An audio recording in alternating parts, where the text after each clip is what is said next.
Good afternoon, Louisiana, and welcome to Bayou Bets for Monday, August the 1st, here on Bet.NOLA.com. That's right, it is August. We have real live football to bet on this month. I think August 27th, we get some college football games. So, hallelujah, we're in the month. We've still got a long way to go to the end of the month, and then, of course, in September, everything gets going. So, lots of fun ahead. I am Zach Ewing, brought along with Jim Derry and Spencer the Guru Urquhart. We are brought to you by Caesar Sportsbook on this fine Monday. If you have not signed up for the Caesar Sportsbook app, you can do so at NOLA.com/Caesars. Use our promo code NOLA15, and your first bet is risk-free up to $1,500. So if you lose, no sweat, you get that money back. And fellas, we have a big show lined up today. We're going to talk the news of the day in the NFL, which you haven't heard, is Deshaun Watson only getting a 6-game suspension.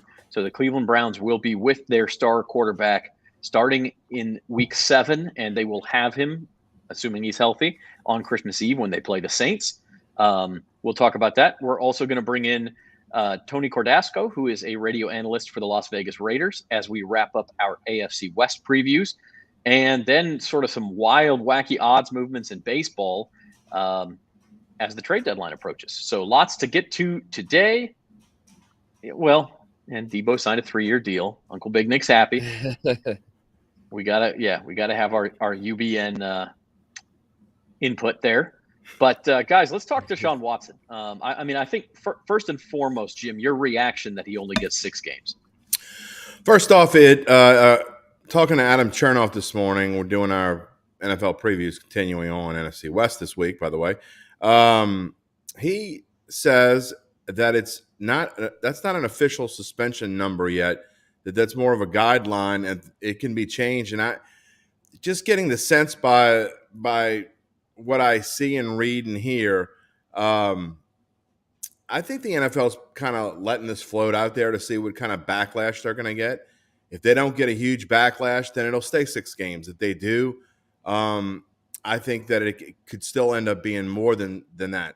But all that being said, if that turns out to be 6 games, I think it's absurd. And I try not to let my personal feelings get into analysis of things. But when you're a father of 2 daughters, and I understand their accusations and all these things, but when you're accused by a couple dozen women about the things that he's been accused of and only gets 6 games, and Calvin Ridley gets a year for betting $1,500, something's wrong with that. And there's no rhyme or reason, and there's no consistency with different things that happen. I mean, guys smoke weed and get a year. It doesn't make any sense to me. I mean, to me, this is way worse than some of the things I've seen get a year. Sean Payton got a year for quote unquote Bountygate. And a lot of that was because he was being a jerk and let his ego get in the way. But still, I mean, 6 games is an absurdly low number. And I will be surprised if there isn't backlash from the community, and he deserves to be suspended longer than that. Yeah, I think, first of all, the independent arbitrator, or whatever she was called, the judge who tried this case and determined that 6 games was the appropriate length, she went into a few reasons why. One of them was that, look, there's nothing explicitly that says you can't do this, which is absurd. Because I think as people in society, you should know you can't do this. Number 2, and this is you see these Browns fans on Twitter saying, "Oh, he hasn't been charged with anything. Courts threw it out," and that's also true. I think had he been arrested, or had he been indicted, I should say, this is an open and shut. His career is probably over. So there are some obstacles to just saying lock him up, throw him away, and let his career end. But I think you're right, Jim. And the NFL does have final say in this. That's agreed upon in the collective bargaining agreement. They can make it more. I think, Spencer, though, the one thing we know is it's not going to go from 6 to 16 or 17. He's not going to get a full year at this point. They're not going to triple the independent arbiter's suggestion. I think, maybe it goes from 6 to 8 or 6 to 10. But yeah, we will see Deshaun Watson this season. Yep, yeah, that we will. A lot of people are thinking, oh, he's going to get the full season taken, but I mean, this pretty much assures that he'll, I mean, at minimum he'll get 6, but there's, like you said, Zach, I don't see any way that they'll go from 6 to 16 or 17. I think the most they'll go up to 8. I'm thinking that's where it'll end up. I'm thinking the league will want to make it 8 to say, oh, we got tough on it. We made it from 6 to 8, make themselves look better through all this, because this is a PR nightmare for the league. I mean, they're getting all kind of backlash about this. So I think they'll definitely up it to some degree. Probably just a couple games, though, because, I mean, it's just one of those things, like, there's just no real rules, like, it's just a kind of a loophole. I feel like he's kind of getting away with a lesser penalty than he should, because the rule book's just not very clear for stuff like this. So moving forward, they're gonna have to clean that up and make it more to where he's I mean, he probably should get the year, but he's only getting half the year. So I mean, I don't know. It's just it's messy. It's a tough situation, but I mean, it's Zach, just the rule book's not very clear. Real quick, too, if you were reading some things from last week, knowing that this was probably going to come down this week, I think that this is probably a low end so that they can have somewhere to work from. The Watson camp, from what I was reading, the Watson camp was proposing 8 games themselves, and this arbiter comes out and gives less than what they're proposing. I think the NFL wanted 12, and the Watson camp wanted 8, so I was thinking it was going to be 10, and now I'm thinking it's probably going to be 8. But I would be surprised if it stays at 6. But either way, I mean, to me, 8 games isn't enough. But again, I try not to. We try to stay neutral as much as we can in these things, but sometimes, personal feelings and just consistency. Again, Calvin Ridley. I mean, basically. Although again, what Calvin Ridley did, there is a specific rule against it. They can point to it and say, "But is there a specific punishment? This is the prescribed punishment." Watson, it's hairy, it's fuzzy, and I think I like what both of you guys said, that the public perception of this is going to drive it. And by the way, Sue Robinson, the judge who arbitrated this case, said the same thing. Like, this didn't become a big deal until media got a hold of it and the public started to find out about it. And then there was a backlash, and then the NFL wanted to do something about it. Does that make it better? I mean, it doesn't, but that is how the NFL works. And so now what happens is the public will demand a harsher suspension, and I think he'll end up with 8, maybe 10 games. Either way, I think we can kind of laugh at these odds. Even if it's 6 games, how could you bet on him at 20-1 to have the most passing yards? I don't know, but I tell you what, it certainly helps Michael Thomas in that comeback player of the year boost that we had last week. If you went on and bet it, like I know Spencer and I did, I'm not sure whether you did or not, Zach, but I can't imagine that those Michael Thomas odds won't go down to probably 10-1 now.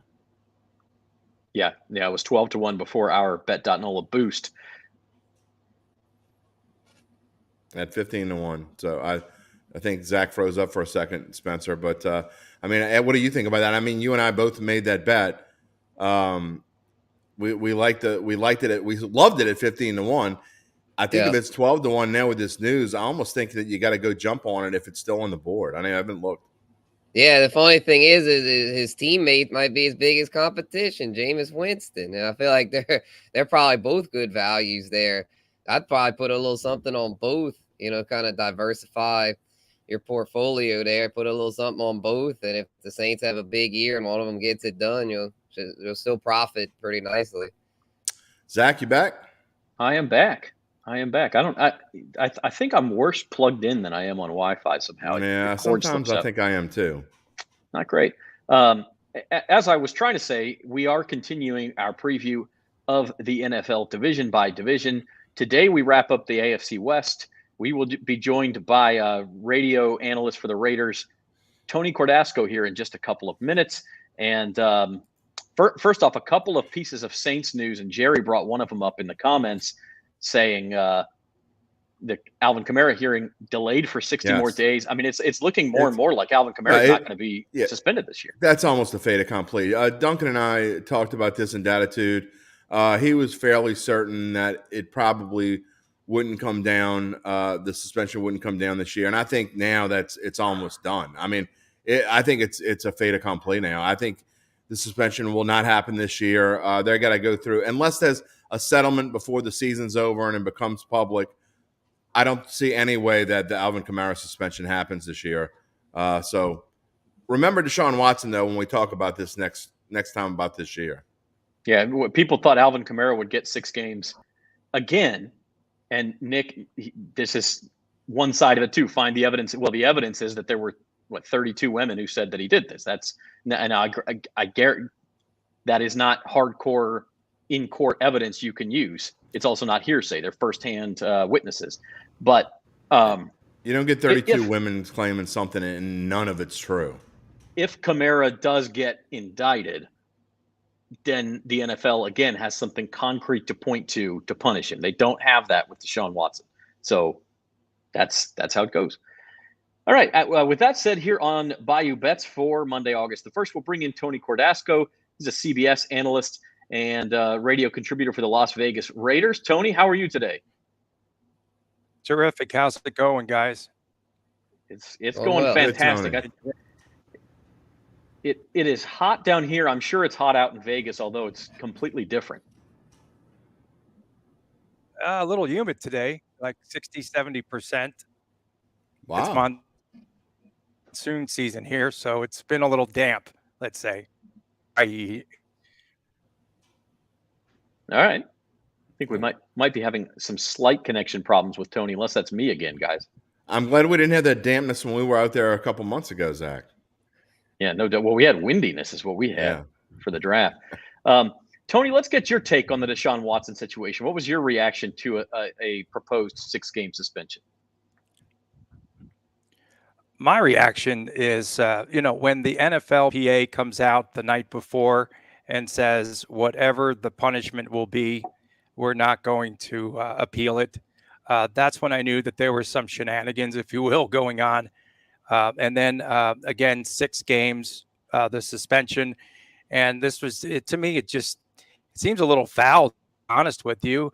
When you look at, and if he were with the Texans, his penalty would be financially about $11 million. And now the way that they have his contract structured with the Cleveland Browns, it only amounts to about $300,000. And so I just thought that there was a lot of back alley politicking going on.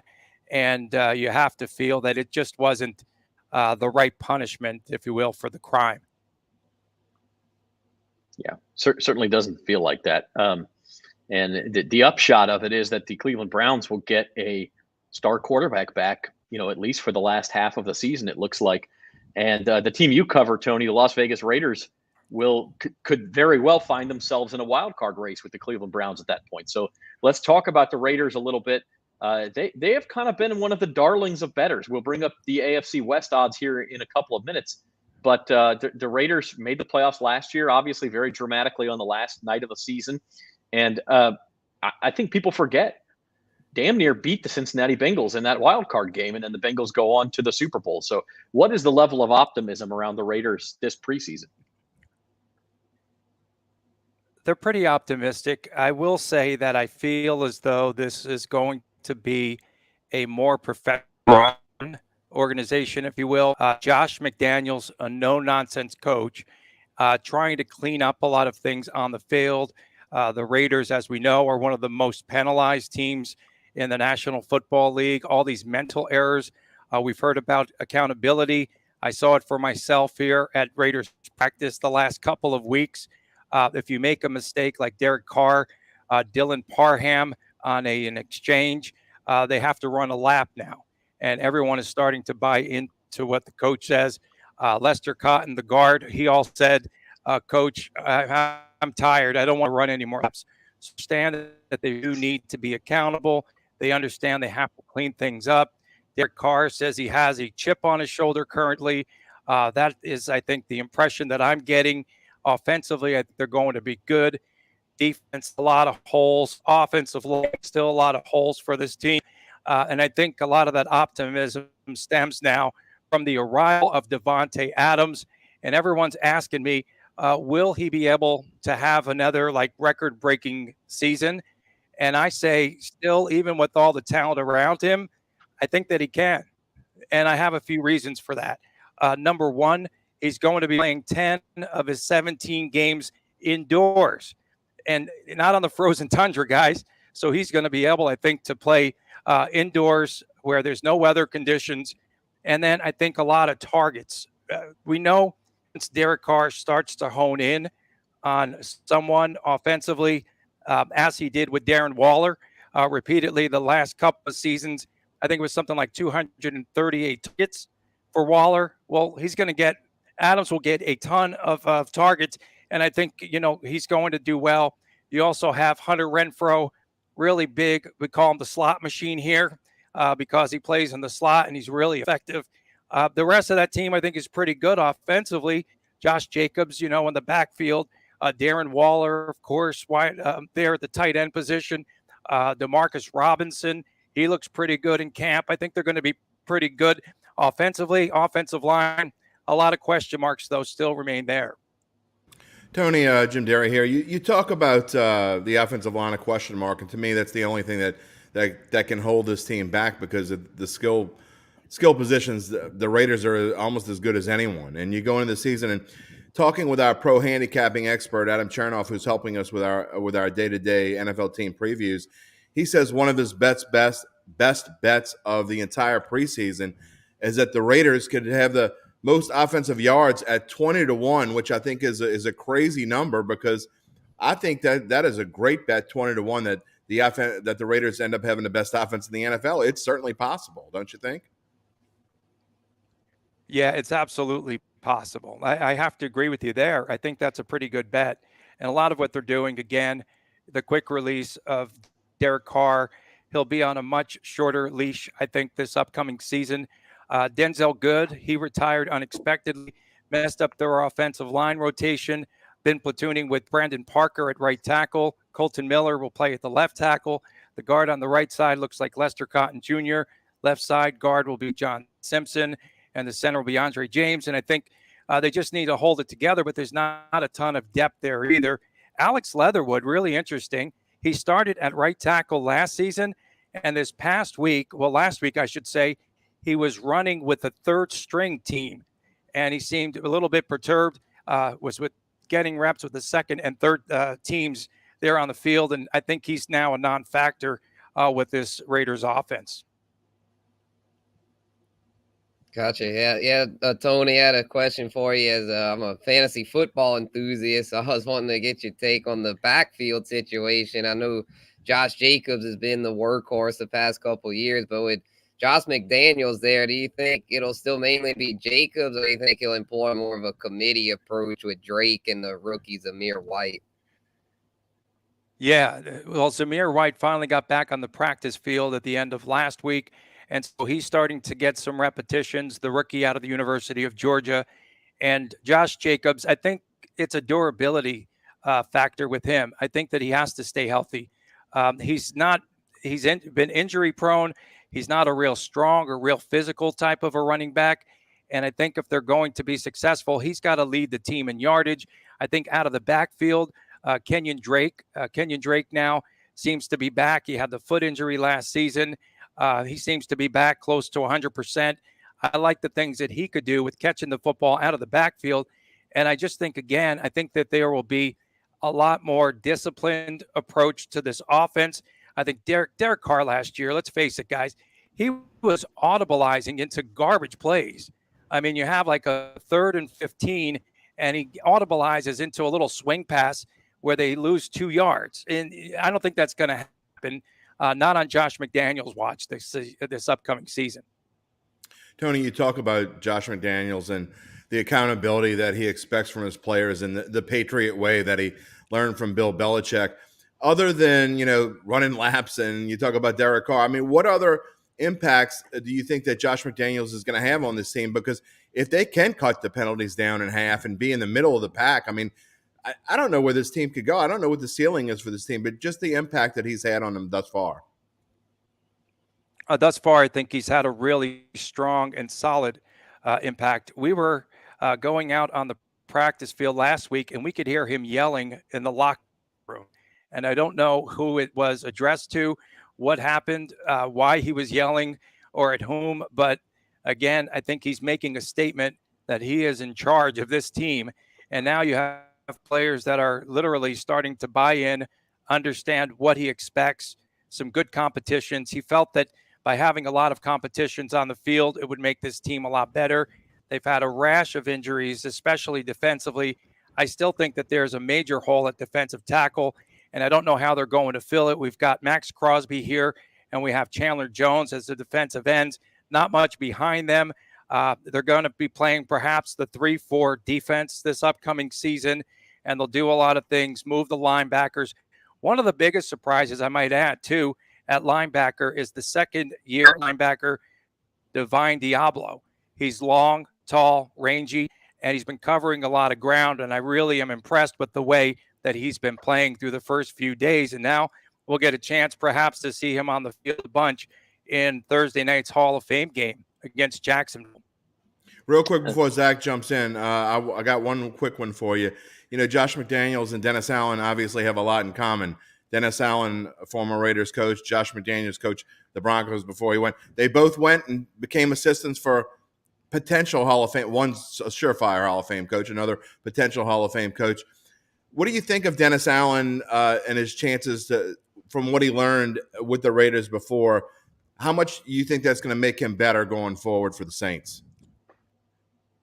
Well, you know, I could just maybe talk a little bit about Josh McDaniels. And when him and Dave Ziegler came in, I went to the press conference at the Raiders headquarters, and I can just tell you kind of his approach to things.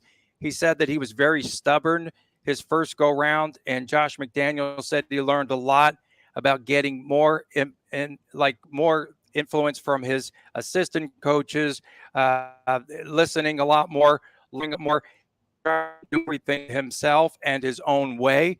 And I think now he's taking a lot more of the input from his assistant coaches, and I think that he's applying it there. And again, it looms in the back of their minds right before they get that next shot. And I think Josh McDaniels learned a ton. And he said, I was always thinking about how I would be approaching this on, the next level. If I got that head coach again, how would I be approaching it? What would I do differently? And he has a whole list of things, that he really is trying to change with his own culture within himself. Raiders and the Saints will meet in the Superdome on October the 30th, which kind of brings me, Tony, to the Raiders schedule, which I want to say let me bring it up here. 4 of their first 5 games are against playoff teams from last year. Well, no, I take that back. The Chargers did not make but the 2 exceptions are the Chargers and Broncos, who are two kind of the preseason darlings. And then they play the Cardinals, the Titans, the Chiefs. Middle of the schedule is a little bit softer, but then again, it ends with 5 straight playoff teams from last year: Rams, Patriots, Steelers, 49ers, Chiefs again. It's a step up from last year. I mean, there's no doubt about it. And that division is so tough that the Raiders, if they're going to make it back to the playoffs, they are going to have to be better. Is that correct? Yeah, they're going to have to be better. Sure. The one that I think, might drop a little bit. I'm really curious to see how the Chiefs play and how they respond here without Tyreek Hill. I'm really curious about them. And I also feel that, the Raiders, they do need to get out to a pretty good start. After the New Orleans game, by the way, they're going to stay on the road. It's back-to-back road games. They play at Jacksonville the next week. So they go, back and forth to the – and the Raiders, if they're going to get anywhere, they have to – ever since they took that stinking victory lap right around Arrowhead Stadium, ever since that happened – look at what the Chiefs have done to them. They've just annihilated them. 41-14 last year, 48-9. If the Raiders are going to be in the playoffs, they have to beat the Chiefs. They're going to have to beat this team at the top of the division, the cream of the crop. And I still put Derek Carr as the number 4 quarterback in that division. And the guy still had a pretty good season a year ago. Yeah, absolutely. Well, these are the most current AFC West odds up at Caesar Sportsbook. And they've frankly been all over the place. The Raiders a week ago were 7-1. Then some money came in on them. They were plus 450 earlier today. Now they're back to 6-1. How do you handicap this division? Is Kansas City, you mentioned they might backslide. Are they still a rightful favorite in your eyes? And if not, then who is? Best value, I think, right now, I would say Denver.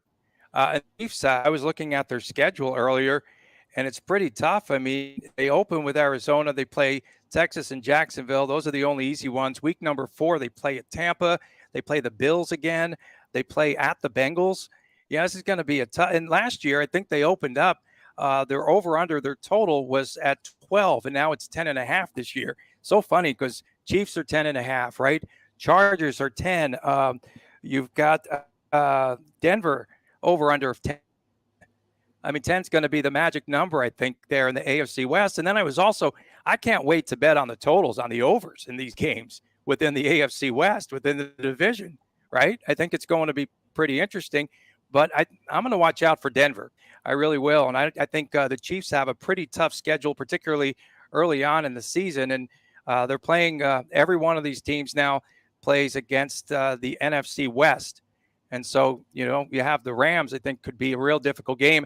And the Rams, I think, will factor into how things shake out, especially later in the season, because that's, I think, when most of these teams will be playing against the Rams. And so the Rams will definitely determine who wins this division.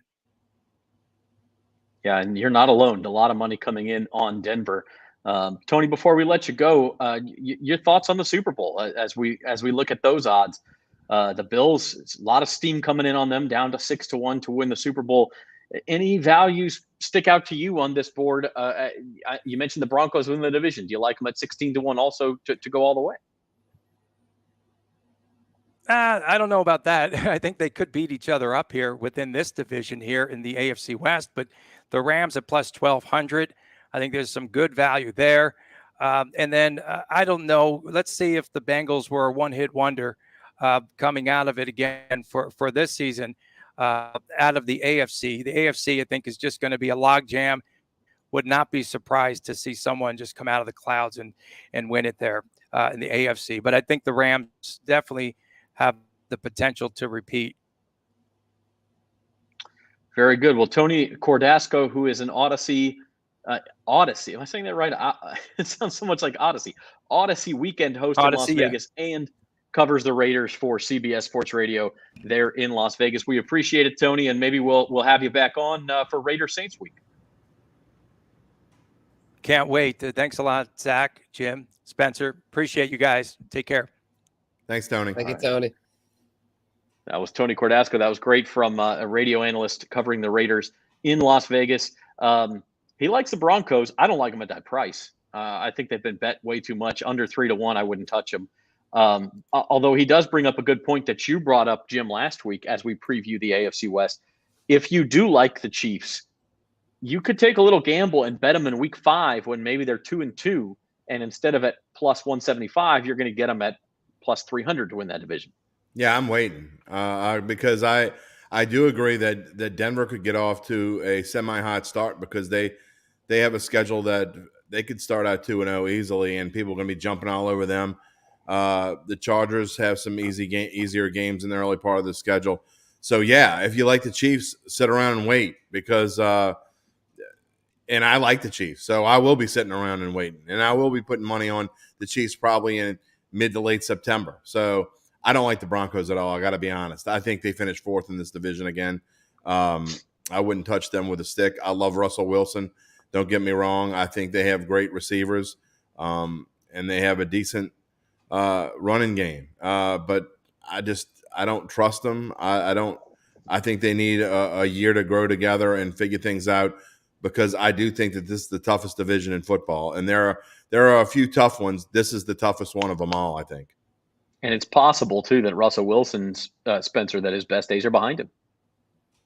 Yeah, I still think, though, he's got at least 3 or 4 more big years left in him. He's not that old, and he's somebody that's definitely, I feel like, still has that chip on his shoulder. He'll be rejuvenated going to Denver. So I don't think it'll be a Russell Wilson problem. It'll just be just too, like Tony said, a log jam in the AFC. There's only 7 spots, and yet there's like 8 or 9 teams, 10 you could make a case for that all could get there, but somebody's going to get left out, and I think it could be Denver because they just, like you said, Jim, like they don't have that chemistry yet. Like, the Chargers, the Chiefs, especially the Chiefs have that. I think that's going to save the Chiefs, even if they get off to a little bit of a slow start. Just that Andy Reid, Patrick Mahomes duo where like Russell Wilson and Nathaniel Hackett both being their first year in Denver. I think that could end up not really their fault, just that lack of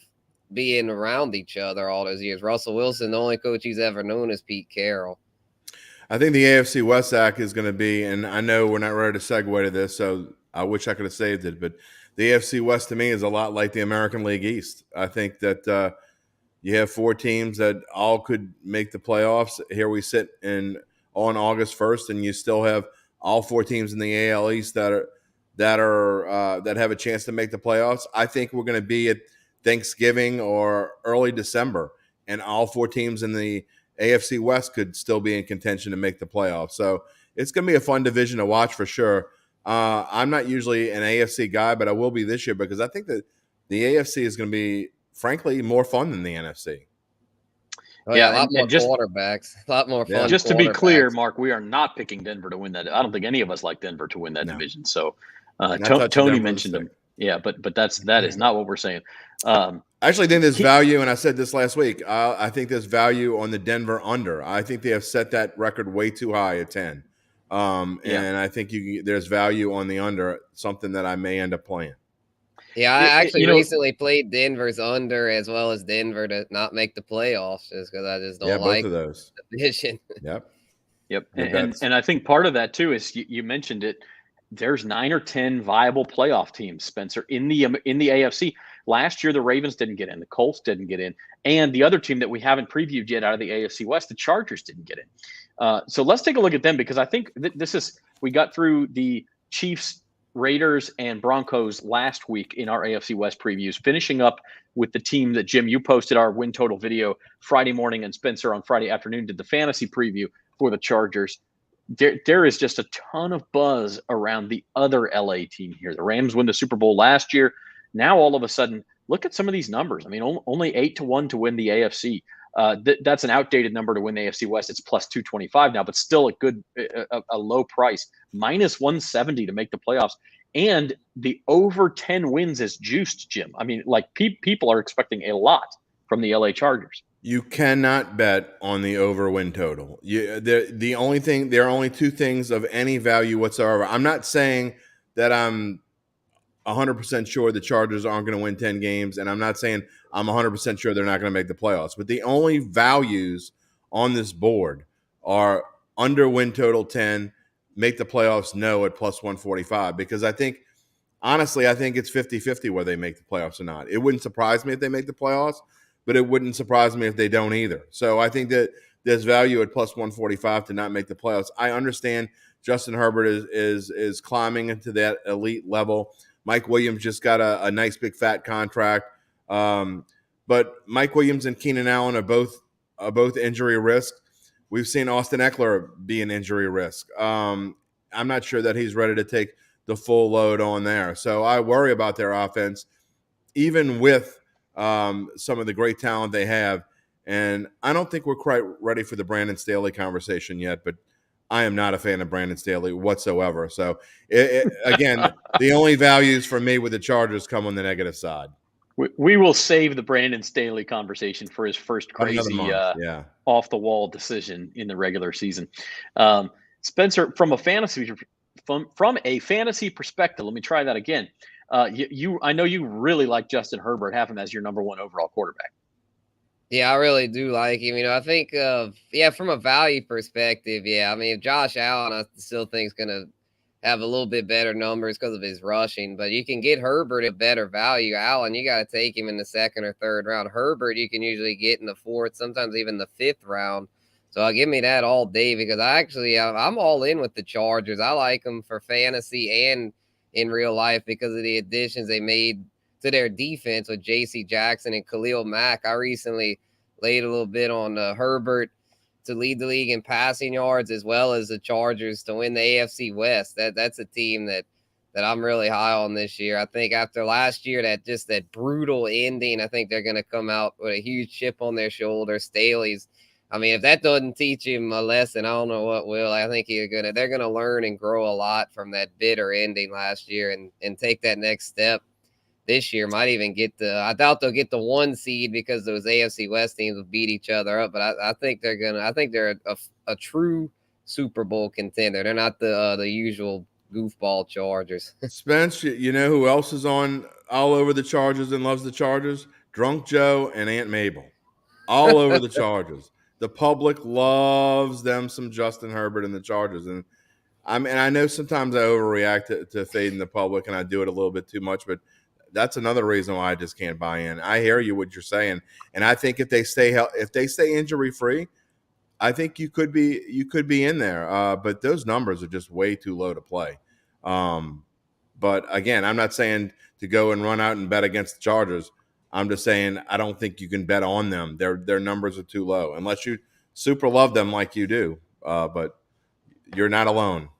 I mean, you got to follow your gut to a certain extent. Sure. And I misspoke, Spencer. I'm sorry. Josh Allen is your number 1 quarterback, but you have Herbert number 2 ahead of Mahomes. And that's a good opportunity for us to say our fantasy roundup show tomorrow, trying out a new time of 2:00 in the afternoon. So a little earlier than usual, 2:00 tomorrow afternoon on the same Bet.NOLA.com channels. Check out the fantasy roundup. And Zach, before we move on, remind everybody that we're not just doing NFL team previews every morning. Spencer's fantasy previews on each team as well.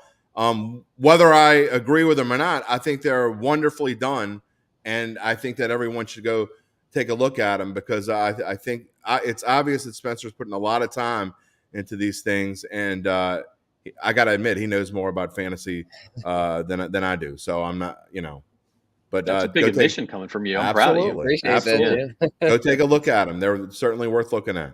Humble Jim Derry. It's a new one on me. All right. My wife hit me with a frying pan last night, so I think the next week of previews begins tomorrow, and we're moving on to the NFC West, which of course includes the defending Super Bowl champion Los Angeles Rams. So let's take a look at some Super Bowl odds here. Man, you talk about the public loving somebody, the public, the sharps, everybody loves the Buffalo Bills. That number just keeps dropping.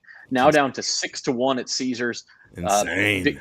Becoming pretty comfortable favorites to win the Super Bowl at this point. Those top 2 teams, if you bet on either one of those teams right now, in fact, if you bet on the first 3 teams that I see, the Chiefs at plus 1,100 okay, but you get value in them. Go ahead, record this. None of those 3 teams are going to win the Super Bowl. And if you bet on them at that price, then you should stop betting. That's just my opinion. So I went from humble to a jerk in about 30 seconds. No value. I'm more comfortable now. Okay, good. I thought you would be. But I find it interesting that there are a lot of changes. I thought the changes would wait maybe until preseason started. I'm not sure what. Maybe like the camp starting and people are getting into it and all those sorts of things. But we are definitely seeing some number of changes. I can't read that without my glasses on. What is he saying? Does anyone other than Vegas think the Packers are going to be good? I do wonder. I didn't mean to hide the slide. It is interesting that the Packers are sitting at 11-1. I don't necessarily get because of the Packers. I don't even think they're going to win the division. I think Minnesota's the best team in the division. Although I don't want to give spoiler alerts. I guess I just did. But there's just no value there. But unfortunately, we'll see. There's a team in the NFC West I really like. I don't want to give any more spoiler alerts, and it sickens me to say it anyway. So I only wanted to say it once. But there's definitely value in the NFC West for sure. And we already talked about the Cowboys. Their numbers dropped from 18 to 22. Why? Because people hate the Cowboys. I don't like them either, but I think they're a value at 22-1. Well, does it sicken you to say this particular NFC West team because of a particular uncle who may be happy about how things are going to go? If they win the Super Bowl this year, it's going to be if it's I could see it now. It's going to be Saints Niners in the championship game, and I'm going to have to go hide my phone. Yeah, we'll talk about the 49ers on Thursday when we do. In fact, Jim, you're not going to be here on Thursday, so we'll have to stand up for you against Uncle Big Nick. But yeah, we have the NFC West coming up this week. We'll also talk some Hall of Fame game on Thursday because it is the opener of the NFL preseason. We'll also we might even slip in some Okay, I got to show that one. I actually read that one in the comment before you put it up. I could see it in bigger. Yeah, I text. saw why you were laughing. Okay. We may also slip in some English Premier League talk since Jim's not there to stop it. Please do it 'cause Thursday. That starts on Friday. And we're going to have a special guest from the Advocate, Amanda McElfresh, who is one of our branded content writers. She's been betting like a storm on Major League Baseball over the summer, a lot of NFL and NBA also. So she's going to lend some of her insights. That'll be a lot of fun. And also, of course, ongoing is the Major League Baseball season. I want to end there, guys. The trade deadline tomorrow. It's in just about 24 hours. It's at 5 o'clock tomorrow afternoon. Already had some big ones. Luis Castillo goes to my Mariners on Friday. And then today, the Brewers trade Josh Hader. Pretty shocking. Sorry about Julio Rodriguez, by the way. Yeah, Julio Rodriguez is hurt, but hopefully not for too long. Josh Hader going to the Padres, and they sent their closer, Taylor Rogers, to the Brewers along with a couple of other players. And then just before we came on the air, Frankie Montas, the Oakland starter, going to the Yankees, and Trey Mancini, the Orioles first baseman, going to the Houston Astros. So already a lot of movement as far as trades, and still 24 hours to go. I know Devin Williams is really Yankees. good, but Spencer, Spencer, is that either one of you? Do you understand the Hader trade at all? I don't get that at all. Yeah, so from what I had heard, go ahead, Spencer. I was just gonna say it was kind of a strange deal. Normally, you don't see two contenders make deals with each other. So yeah, that floored me. Not for the best closer in the game, or at least arguably the best closer in the game. Yeah, and he has struggled a little bit in the last month, but I mean, normally you kind of ignore a 1 month blip.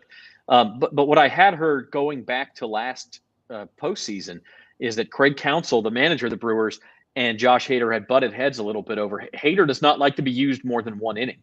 And I think Counsell is one of these guys who loves to mix and match his bullpen, use a guy for 4 outs here, 2 innings there, maybe not in the 9th inning.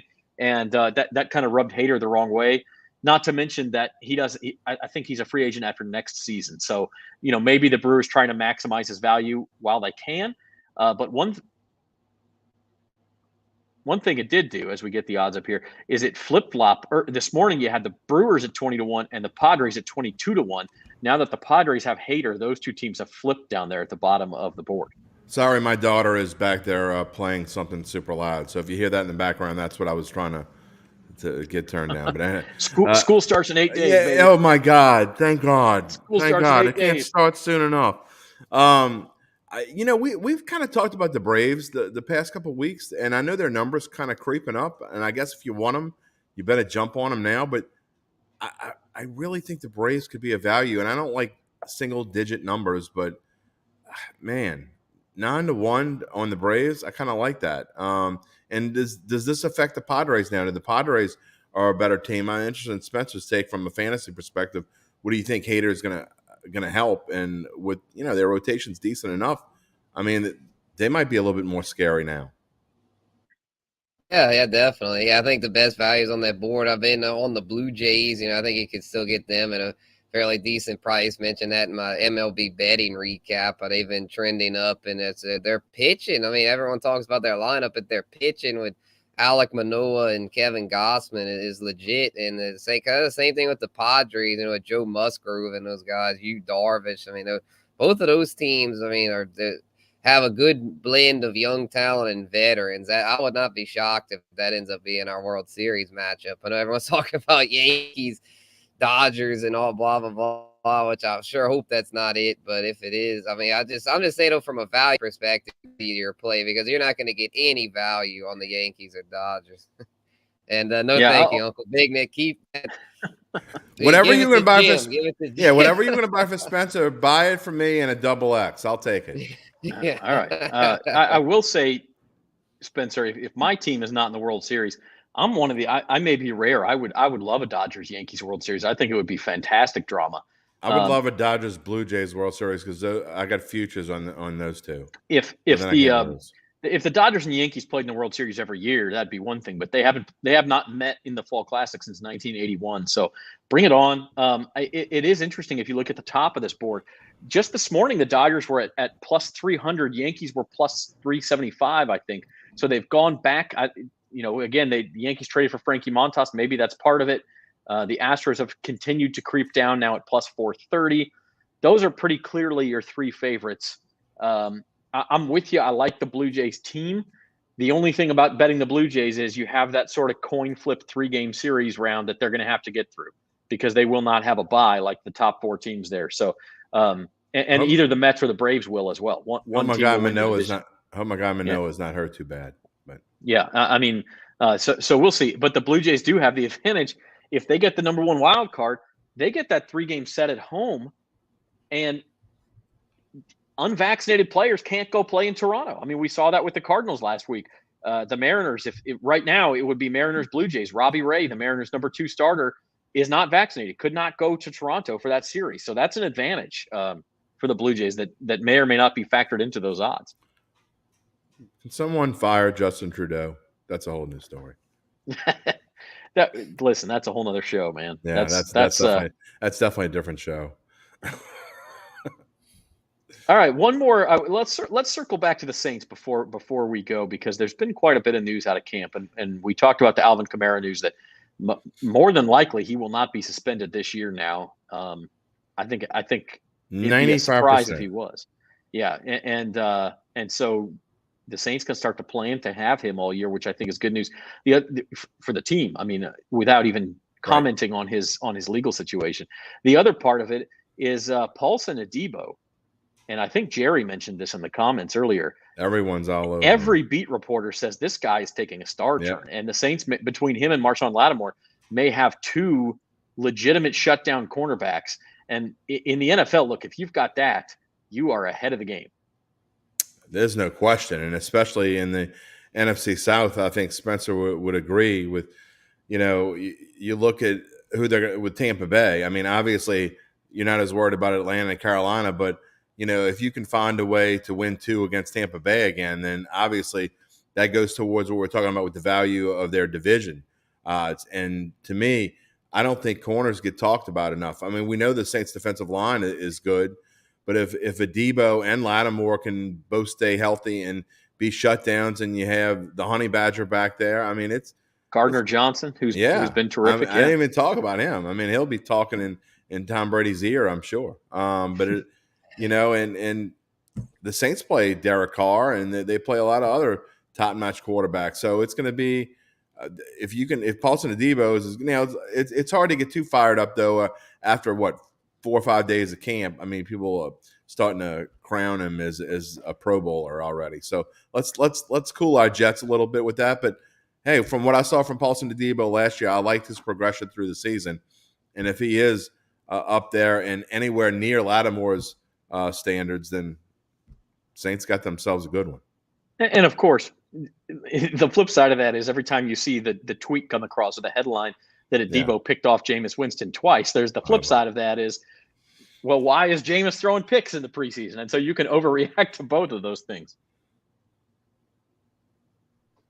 Spence, you play any individual fantasy? You gonna? Oh yeah, the individual players, defensive IDPs. Players.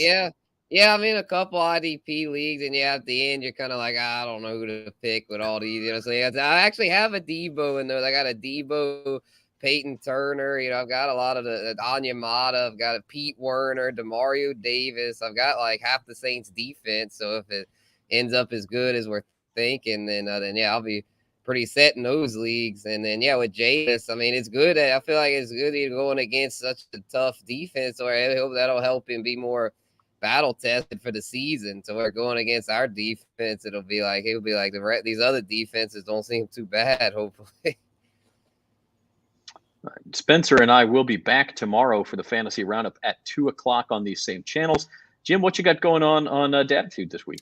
I haven't locked up my guest for the week. I have someone in mind that I want. I have not reached out to this person, and I will do that tomorrow, as a matter of fact. But been locked up on the NFL team previews. I got to tell you, I'm enjoying them, but man, they are time consuming and they are intense, I guess, going through them. But so far, I think talking with Adam Chernoff, as much as I've been talking to him, it's probably been the highlight of this, besides you guys and the banner that we have going back and forth.